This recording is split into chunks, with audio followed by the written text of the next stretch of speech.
नमस्कार, स्वागत है साहित्यिक झरोखा चैनल पर। आज हम करेंगे आचार्य रामचंद्र शुक्ल जी के निबंधों के आधार पर उनकी भाषा शैली संबंधी विशेषताओं को जानेंगे। तो आइए देखते हैं। अगर शुक्ल जी की बात करें तो ये हिंदी निबंध साहित्य के स्तंभ माने जाते हैं। उनकी ख्याति विचारशील, मौलिक और बहुमुखी चिंतक के रूप में है। उनके निबंधों की बात करें तो उनमें मुख्यतः चिंतामणि नामक जो निबंध संग्रह है उसके भाग कितने हैं, 5 भागों में संकलित है। इसमें इन्होंने 3 प्रकार के निबंध लिखे हैं। इनके निबंधों के मुख्य विषय क्या है? मनोविकार संबंधी निबंध, सैद्धांतिक समीक्षा संबंधी निबंध और व्यवहारिक समीक्षा संबंधी निबंध। शुक्ल जी का गहन अध्ययन, मौलिक दृष्टिकोण, निरीक्षण की तीक्ष्णता, भाषा पर अद्भुत अधिकार और जीवन दृष्टि उनके निबंधों को विशिष्ट बनाते हैं या अलग बनाते हैं, विशेष बनाते हैं। वे जीवन से अध्यापक, मस्तिष्क से आलोचक और हृदय से कवि थे। उनके निबंध गूढ़ होते हुए भी विचारोत्तेजक है, यानी विचारों को उत्तेजित करने वाले उनके निबंध हैं। जो पाठक के विचारों को उत्तेजित करते हैं उसे विचारशील बनाते हैं। सबसे पहले अगर हम इनकी विशेषताओं की बात करें तो पहली विशेषता क्या है? भाषा संबंधी विशेषता।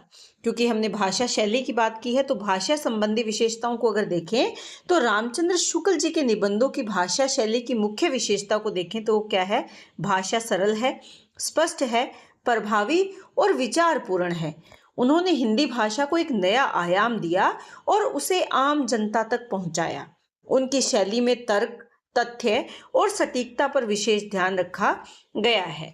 यहाँ पर भाषा संबंधी विशेषताओं में पहली जो विशेषता है वो क्या है? परिष्कृत शब्दावली का प्रयोग। शुक्ल जी की भाषा व्याकरण सम्मत यानी व्याकरण पर आधारित, परिष्कृत अर्थात शुद्ध और प्रौढ़ तथा सशक्त है। सशक्त से अभिप्राय क्या है? विचारों को प्रचारित प्रसारित करने या विचारों को प्रस्तुत करने की शक्ति उसमें है। उन्होंने प्रायः तत्सम शब्दों का प्रयोग किया है। भाषा की गंभीरता विषय के अनुरूप होती है। उनकी भाषा में सहजता के साथ साथ विद्वता की झलक भी मिलती है। तो उनकी जो भाषा क्या है वो शुद्ध भाषा है। तत्सम शब्दों का अधिक प्रयोग उन्होंने अपनी भाषा में किया है। यहाँ दूसरा पॉइंट हम बनाएंगे भाषा के अंतर्गत कि अन्य भाषाओं के शब्दों का प्रयोग। तो इसमें अगर देखें तो वे हिंदी, संस्कृत, अंग्रेजी और उर्दू के विद्वान थे, यानी इन भाषाओं को उन्हें खूब ज्ञान था, अच्छा ज्ञान था। उन्होंने उर्दू, फारसी, अंग्रेजी के शब्दों का प्रयोग सावधानी पूर्वक और शुद्ध रूप में किया है। जैसे कुछ शब्द यहाँ दिए गए हैं: गुंजाइश, हौसला, दरगुजर, खासकर, खैरियत, मोनोपोली आदि। वे तत्सम प्रधान शैली के पक्षधर थे, परंतु भाषिक शक्ति और अभिव्यक्ति को सटीकता हेतु उन्होंने तद्भव, देशज और विदेशी शब्दों का भी खूब प्रयोग इसमें किया है, यानी समाहित किया है।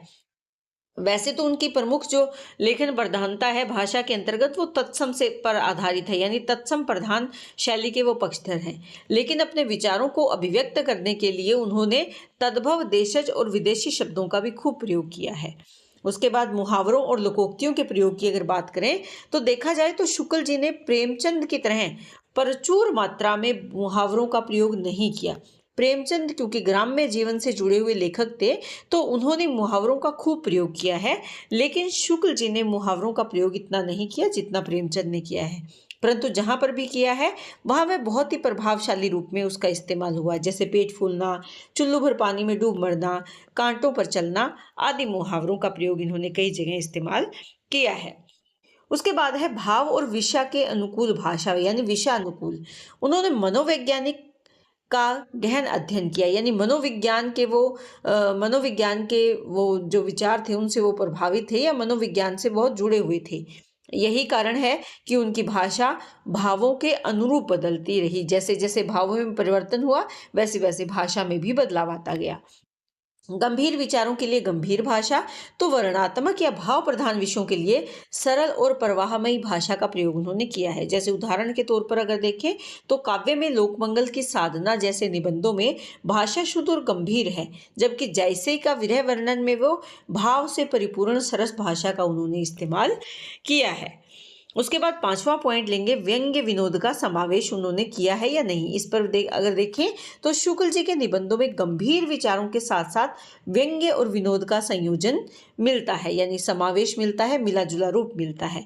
यह विनोद शिष्ट होता है और व्यंग्य तीखा परंतु मर्यादित है, यानी इसमें विनोद का भाव भी है लेकिन मर्यादा में रहकर उन्होंने व्यंग्य का इस्तेमाल किया है। जैसे मोटे आदमियों, तुम जरा दुबले हो जाते तो न जाने कितनी ठठरियों पर मांस चढ़ जाता। तो यानी व्यंग्य किया है लेकिन मर्यादित भाव से। विराम चिन्हों की अगर बात करें तो उन्होंने विराम चिन्हों का सटीक प्रयोग किया है। शुक्ल जी ने भाषा के अनुशासन के प्रति वो सजग थे, उचित स्थानों पर विराम चिन्हों का प्रयोग किया, अनुच्छेदों की योजना और वाक्य संरचना को बहुत ही संतुलित उन्होंने अपने निबंधों में रखा है। नवीन शब्दों की रचना और अनुवाद की बात करें तो उन्होंने अंग्रेजी शब्दों के सटीक हिंदी रूप प्रस्तुत किए, जैसे वाग्विद्वता, पशुचारण, काव्य आदि काव्य। साथ ही कई नवीन शब्दों की रचना भी की जो बाद में प्रचलन में आए, यानी उनको प्रचलित किया। कुछ नवीन शब्दों को उन्होंने लेखन में वो लेकर आए जिनका बाद में काफी प्रचलन हुआ। शब्दों का संतुलन और अभिव्यक्ति की सटीकता, उनके निबंधों की भाषा भाव, विचार और शैली का संतुलित संगम है। न तो शब्दों की भरमार है, न ही अनावश्यक सजावट उन्होंने की है। भाषा उनके विचारों की सहचर है, साथी है। उसका उद्देश्य पाठक के मन में स्पष्ट और गंभीर प्रभाव उत्पन्न करना है, यानी पाठक जब उसको पढ़े तो उसके मन में गंभीर प्रभाव अपने विचारों का पड़े, यही उद्देश्य से उन्होंने भाषा को उन्होंने लिया है। अब दूसरा यहाँ क्या है, शैलीगत विशेषताएं। ये क्या था, भाषा से संबंधित उनकी विशेषताएं। अब शैली पर आधारित उनकी जो विशेषताएं हैं, तो शुक्ल जी की शैली विशिष्ट है, यानी एक अलग विशेषता है उसकी, जिसे शुक्ल शैली भी कहा गया है। यह शैली उनकी व्यक्तित्व की छाप है। मौलिक, विश्लेषणात्मक, सूत्रात्मक और चित्रात्मक, उन्होंने आगमन और निगमन दोनों शैलियों का प्रयोग किया है। मौलिकता भी देखी जा सकती है, विश्लेषणात्मकता भी है इनकी शैली में, सूत्रात्मक और चित्रात्मकता का भी इन्होंने समावेश किया है। इसके साथ आगमन और निगमन शैली का भी सुंदर प्रयोग किया है। यहाँ आप सब जानते होंगे कि जो आगमन शैली है, इसमें क्या होता है, विशेष से हम सामान्य की ओर जाते हैं, यानी कहाँ से शुरू करते हैं, विशेष से, तर्क से शुरू करते हैं और किस ओर ले जाते हैं, उसे सामान्य की ओर। लेकिन निगमन में क्या है, ये सामान्य से विशेष की ओर जाने वाली शैली है। तो इन शैलियों का इन्होंने बहुत सुंदर तरीके से इसमें इस्तेमाल किया है। इसी के आधार पर अगर देखें वर्णनात्मक शैली, यह शैली शुक्ल जी की विशेष शैली मानी जाती है। मूर्त विषयों के चित्रात्मक विवरण में उन्होंने इसका प्रयोग किया है। जैसे उदाहरण के तौर पर देखें, लहराते हुए नीले जल के ऊपर कहीं गोल हरे पत्ते के समूह के बीच कमल का नाल निकलते हैं आदि। तो यहाँ वर्णन किया है, तो वर्णनात्मक शैली का इन्होंने सुंदर प्रयोग किया है। दूसरा क्या है, भावात्मक शैली। देखिए, कवि हृदय शुक्ल जी ने मार्मिक विषयों पर भावात्मक शैली का प्रयोग किया है। भावनाओं की अभिव्यक्ति में सूक्ष्मता और सौंदर्य दोनों झलकते हुए देखे जा सकते हैं। उदाहरण के तौर पर देखें तो जयदेव की देववाणी की स्निग्ध धारा, ये उदाहरण के तौर पर, यानी भावों को किस प्रकार से अभिव्यक्ति दी है। अलंकारिक शैली, अनुप्रास, उपमा, रूपक जैसे अलंकारों का इन्होंने सुंदर प्रयोग किया है, जिससे कि इसमें काव्यात्मकता आ गई है। जैसे रुपये के रूप, रस, गंध आदि में कोई आकर्षण नहीं होता। इसके बाद अगर देखें, हास्य व्यंग्य प्रधान शैली, गंभीर विश्लेषण के बीच बीच में व्यंग्य विनोद से पाठक को मानसिक राहत भी मिलती है। जैसे लखनऊ के भांड घोड़ा कुदाते हुए महफिल में आते हैं। सूत्रात्मक शैली, शुक्ल जी ने अनेक सूत्रात्मक वाक्य दिए जो गहरे अर्थ को संक्षिप्त रूप में प्रस्तुत करते हैं। जैसे बैर क्रोध का मुरब्बा है, श्रद्धा और प्रेम के योग का नाम क्या है, भक्ति है, यानी ये सूत्र दिया है। श्रद्धा और प्रेम के योग का नाम क्या है, भक्ति है। वैसे ही बैर किसका मुरब्बा है, क्रोध का मुरब्बा है। साहसपूर्ण आनंद की उमंग का नाम क्या है, उत्साह है। ऐसे सूत्र उनकी गूढ़ दृष्टि और भाषा के कौशल को प्रमाणित करते हैं। उसके बाद है समीक्षात्मक शैली। शुक्ल जी इस शैली के प्रवर्तक माने जाते हैं। उनके दो प्रकार के समीक्षा निबंध मिलते हैं। ये आप जरूर ध्यान में रखें कि समीक्षात्मक निबंध की शैली के प्रवर्तक किसको माना गया है, तो शुक्ल जी को माना गया है। इसमें अगर देखें, समीक्षा के दो प्रकार इन्होंने लिए, सैद्धांतिक समीक्षा और व्यवहारिक समीक्षा। सैद्धांतिक समीक्षा में जो इनकी रचना है कविता क्या है, इसमें उन्होंने सामान्य सिद्धांत प्रस्तुत कर किया है लेकिन गंभीर व्याख्या की है। ये इनका जो निबंध है कविता क्या है, उसका सामान्य सिद्धांत प्रस्तुत किया लेकिन गंभीर व्याख्या प्रस्तुत की। व्यवहारिक समीक्षा में जैसे तो भारतेंदु हरिश्चंद्र, जिसमें किसी रचनाकार अथवा कृति का वस्तुनिष्ठ मूल्यांकन किया गया है। इसके बाद आता है सातवां, अगर शैली में पॉइंट हम देखें अन्य शैलीगत विशेषताओं में, तो उनकी शैली में स्पष्टता है, तार्किकता और प्रवाह है। भाषा में लाक्षणिकता है, चित्रात्मकता एवं संकेतों का प्रयोग उनको विशिष्ट बनाता है। वे पाठक को विषय के साथ जोड़ने के लिए प्रश्नोत्तर शैली, तुलना, उपमा और उद्धरणों का प्रयोग करते नजर आते हैं। अब अगर इनका मूल्यांकन किया जाए, शुक्ल जी की शैली के गुणों का समग्र मूल्यांकन अगर हम देखें तो सबसे पहला क्या आता है, बहुज्ञता। बहुज्ञता की अगर बात करें तो वे 4 भाषाओं के विद्वान थे। उन्होंने विभिन्न भाषाओं की शक्ति का समावेश हिंदी भाषा में किया है, यानी ये इनकी विशेषता है, इनके शैली के गुणों में ये इनकी खासियत है। दूसरा क्या है, मौलिकता। उन्होंने किसी पाश्चात्य मत का अंधानुकरण नहीं किया, विचार मौलिक और अनुभवजन्य रहे, यानी अनुभव पर आधारित विचारों को उन्होंने लिया, तो उनकी शैली, उनके लेखन में क्या मिलती है, हमें मौलिकता मिलती है। चित्रात्मकता की अगर बात करें तो उनके वर्णन इतने जीवंत होते हैं कि पाठक के मन में चित्र उभर आते हैं। जब हम पढ़ते हैं तो हमारे मानस पटल पर चित्र बनने लगते हैं। तो शैली की विविधता अगर इसमें देखें तो विचार प्रधानता के बावजूद शुक्ल जी की शैली एक रस नहीं होती। उसमें व्यंग्य, विनोद, काव्यात्मकता, सरलता और गंभीरता सभी का सामंजस्य मिलता है। तो इस प्रकार से निष्कर्ष रूप में अगर हम इस प्रश्न को अगर पूर्ण करना चाहें तो कह सकते हैं कि रामचंद्र शुक्ल के निबंधों की भाषा शैली विचार, भाव और प्रस्तुति का त्रिवेणी संगम है।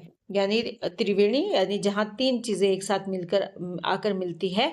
तो यहाँ पर भाव है, क्या है, भाव है, उसके बाद क्या है, प्रस्तुति है, प्रस्तुति और एक क्या है, भाषा। तो इनकी जो भाषा शैली है वो यहाँ क्या है, भाव है, भाषा, भाव और उसकी प्रस्तुति।